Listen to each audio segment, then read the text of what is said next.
Buenos días, hoy es 24 de agosto de 2024, son las 6:20 de la mañana y en este primer Dixit Nin queremos hablar y hacer una evaluación a las fiscalías de Bolivia. En el mes de octubre concluye la gestión del fiscal general del Estado, el señor Fausto Juan Lanchipa Ponce, que ingresó fue elegido ¿sí? por el Parlamento como fiscal general del Estado en octubre del año 2018, por lo tanto concluyen sus 6 años de gestión. Más allá de lo que ya se ha dicho públicamente en estos 6 años, nosotros queremos referirnos hoy a las debilidades en 3 aspectos. Lo primero, la Fiscalía Departamental del Beni. Lo segundo, la Fiscalía Departamental de La Paz. Y finalmente, la Fiscalía General del Estado. Comenzaremos entonces por el caso del Beni. En el Beni hemos tenido en esta gestión 3 fiscales departamentales. Nuria Giselle González Romero, Marta Mejía Fayer de Rosas y también Rutiar Vázquez Aguirre. Son los 3 fiscales departamentales del Beni en esta gestión.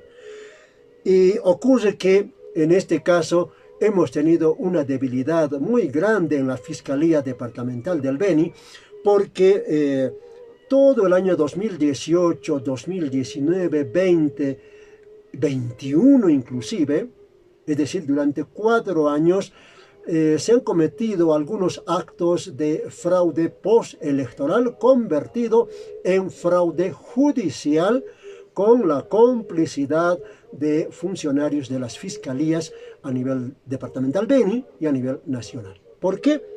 Porque el antecedente es que el año 2017, diciembre, tuvimos la segunda elección judicial y en esa elección del 3 de diciembre se cometió fraude electoral, particularmente en una comunidad que se llama Misión Fátima del municipio San Borja de la provincia Vallivian del Beni.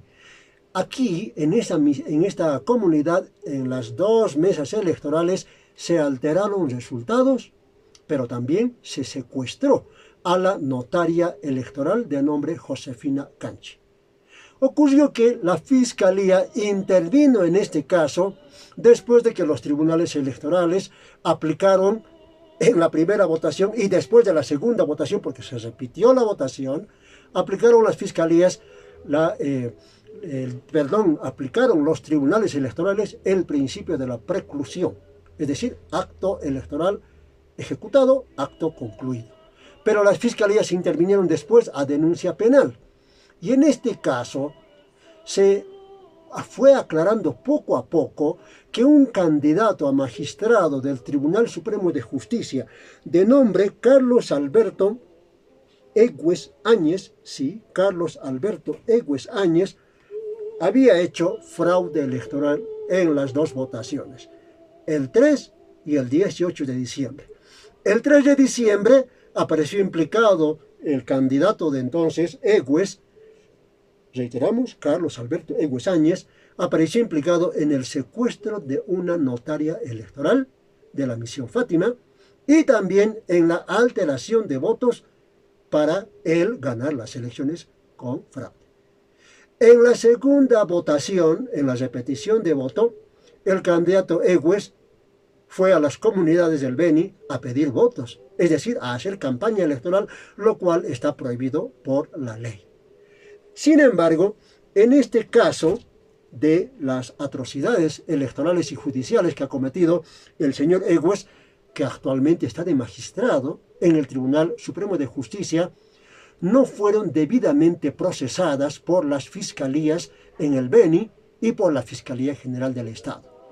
La Fiscalía operó todos los mecanismos de persecución penal, particularmente a cargo de la fiscal González, pero no tuvieron el respaldo institucional de parte de la Fiscalía, tanto así que la fiscal González fue cambiada, fue digamos, retirada de la Fiscalía Departamental en noviembre del año 2019, cuando comenzaron a aparecer videos y audios de todo el fraude que se operó alrededor de la candidatura de Carlos Alberto Egues Áñez. No hizo respetar el fiscal general las decisiones y las acciones y tuvimos fraudes electorales, fraudes judiciales en el Beni. Y hoy, agosto de 2024, el señor Carlos Alberto Egues Áñez continúa como magistrado del Tribunal Supremo Electoral pese a los evidentes fraudes electoral y judicial. Pero ese es el primer caso. El segundo caso es el de las Fiscalías de La Paz. En el caso de La Paz tenemos a los fiscales Mónica del Pilar de la Riva Iraola y el fiscal de materia también, Ronald Amílcar Chávez Navarro. Estos dos fiscales estuvieron a cargo de la investigación penal por delitos de manipulación informática después de las elecciones del año 2019, aquellas anuladas elecciones de octubre de 2019, que hay que recordarlo, fueron anuladas por la ley 1266 del 24 de noviembre del año 2019, en una sesión muy conflictiva, pero también acelerada del Parlamento, que anuló esa elección. Aunque esa ley no dice por qué se anuló. Lo cierto es que se anuló por fraude, fraude evidente. Pero, ¿qué pasó con estas dos fiscales de la Riva y Chávez?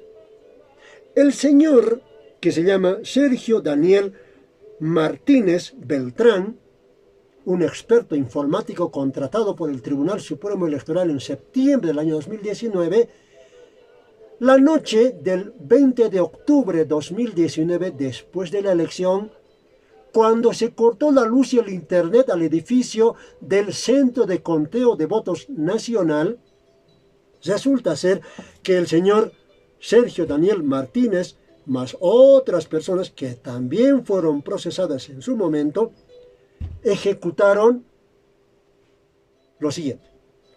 El señor Martínez tenía una computadora, debe tener todavía, una computadora personal que en el Tribunal Electoral le llamaron BO20.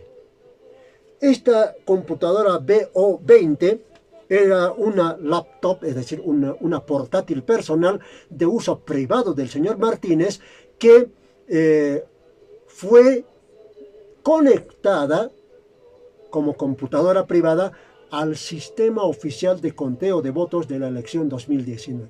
Eso ya está comprobadísimo. Sin embargo, después de que esto fue detectado por la policía, que investigó el caso bajo la dirección de las fiscalías, ¿ya?, el señor Martínez fue convocado a declarar a la fiscalía y tenía una orden, un mandamiento de detención.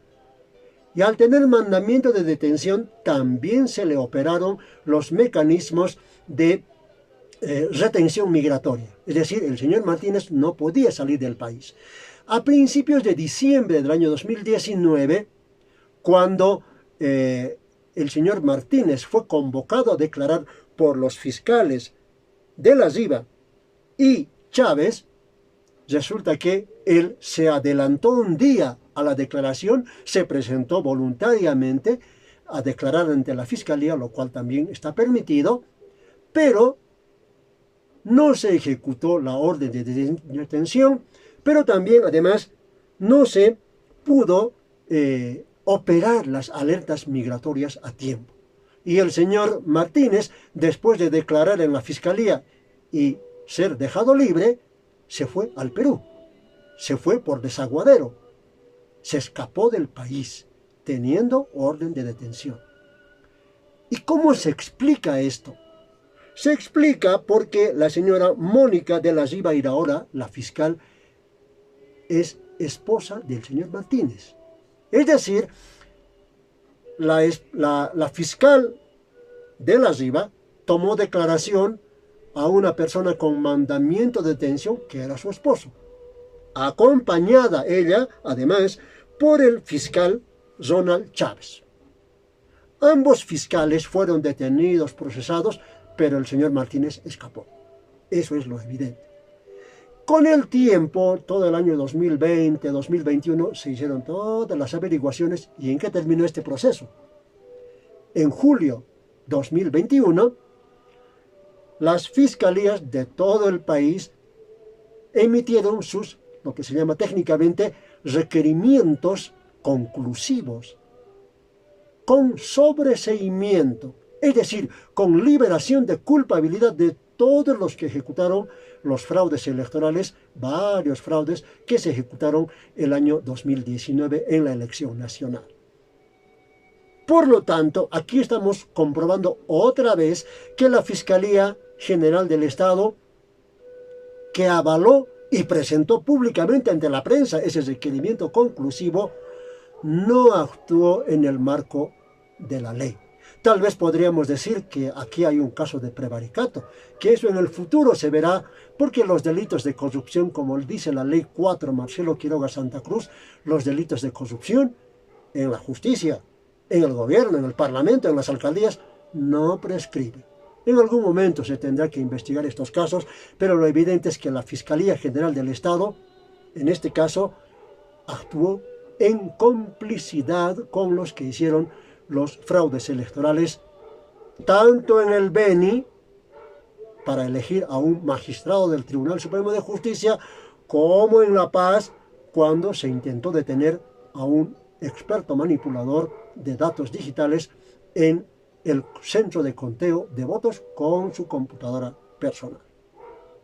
Esa fue la situación de las fiscalías en sus debilidades.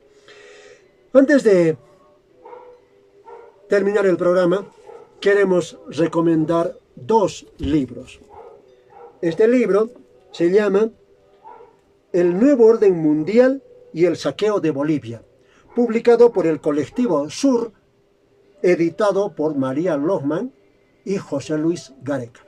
Este texto, donde vemos a Gonzalo Sánchez de Losada efusivamente abrazado por el, llamaríamos, rey español del fraude, Juan Carlos, nos muestra este texto cuál es la cruda realidad de la historia de Bolivia, que no siempre se conoce en los textos oficiales e inclusive en los textos de los grandes historiadores de nuestro país.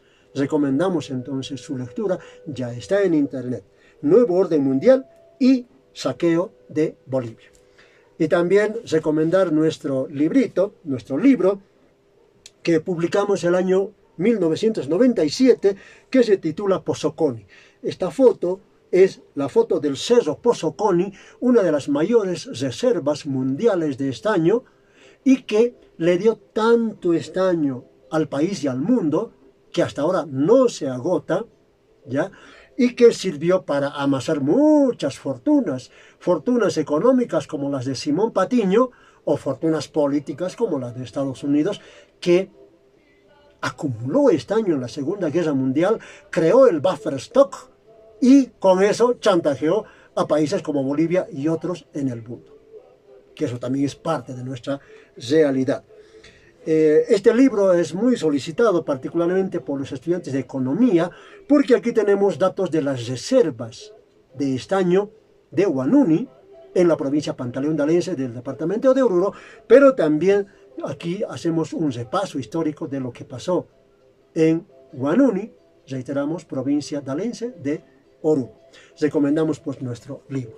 Y para cerrar, queremos recordar a Alfredo Domínguez Romero, para quien queremos gestionar una condecoración, ¿sí? La condecoración del Cóndor de los Andes de Bolivia, en homenaje a su trayectoria, a su música, a su poesía y sobre todo al testimonio artístico fuera de Bolivia.